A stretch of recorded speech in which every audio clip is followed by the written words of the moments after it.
Terve Kadi! Terve! Hei, sulla on nyt tässä vähän aikaa mennyt talosta tointumisessa. Ootko ehtinyt paljon kemuilemaan? Ekat pari viikkoa meni vähän jo juhlimisessa, mutta nykyään en mä tiedä, mä oon vähän yli viikkoa paljon juhlinut. Et paljon?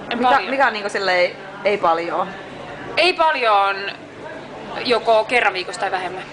Apua! Miten näin on päässyt käymään? Väsähikö se tähän niinku? Ei, vaan mä päätin alkaa hoitaa hommia. Onks ja sä... mä en krapulas hoida nimittäin hommia, niin mä päätin vähän juokkahuusesti. Okei. No entäs tää edelliset pari viikkoa, niin oliko se sit sellaista niinku täyspäiväistä juhlintaa? No ei välttämättä täyspäivästä, mutta siis kyllä se oli juhlintaa.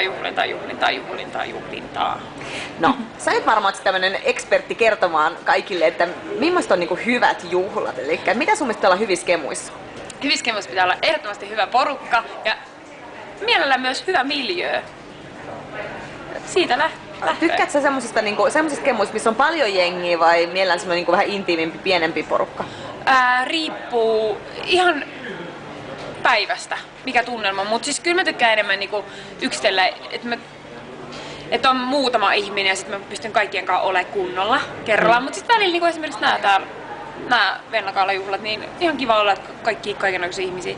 Mä vähän aluksi ahdistelin. Siis, niin, mutta en mä tiedä, riippuu kerrasta. Et ihan niinku kaikki käy? Riippuu päivästä. Okei. Mutta mielellään pikkuporukka kerrallaan. Entäs, haluatko sä yleensä lähteä baariin vai onko tälleen niinku kotibile-meininki ihmisiä?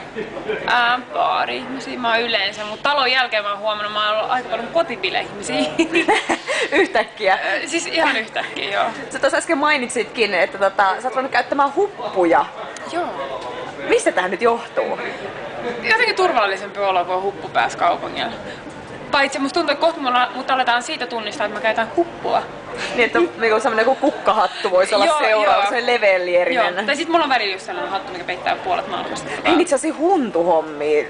Muistatteko sellaisia, missä on niinku levellieri ja sellainen? Tiedän, vois alkaa käyttää. Kukaan ei ehkä huomaa, jos on sellainen. Ei ehkä.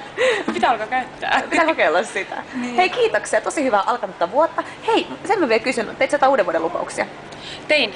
Mä tein sellaisen, että mä yritän juoda vähemmän. Siis juoda vähemmän. Mä oon pystynyt siihen. Mä oon ollut oikein taidokas siinä tänä vuonnakin. Eli mikä nyt on tää tavoitekerta sitten? Ei mulla ollut mitään tavoitetta. Mä vaan yritin, että mä juon vähemmän. Okei. Kiitoksia. Kiitos. Moi! Kiitos, moi!